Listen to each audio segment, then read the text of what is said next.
THY'nin Azerbaycan Gence İstanbul seferleri yeniden başladı. Türk Hava Yolları'nın, THY, yeni tip koronavirüs, COVID-19 salgını nedeniyle 10 Mart 2020'de durdurulan Gence İstanbul uçak seferleri 14 ay sonra yeniden başladı.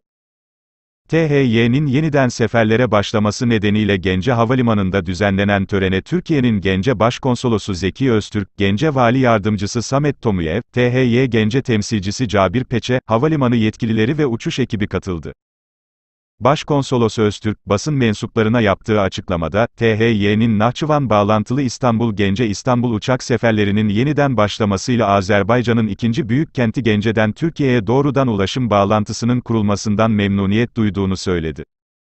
Öztürk, bu uçuşun Türkiye ve bölgedeki ticaret ve turizme olumlu katkıda bulunacağını kaydetti.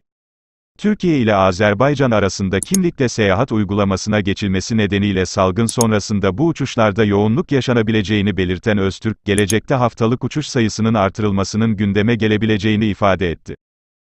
THY Gence temsilcisi Peçe, yeniden başlayan İstanbul-Gence seferlerinin önceki yıllarda olduğu gibi haftada 2 defa cumartesi ve salı günleri İstanbul-Gence-Nahçıvan İstanbul ve İstanbul-Nahçıvan-Gence İstanbul şeklinde yapılacağını bildirdi.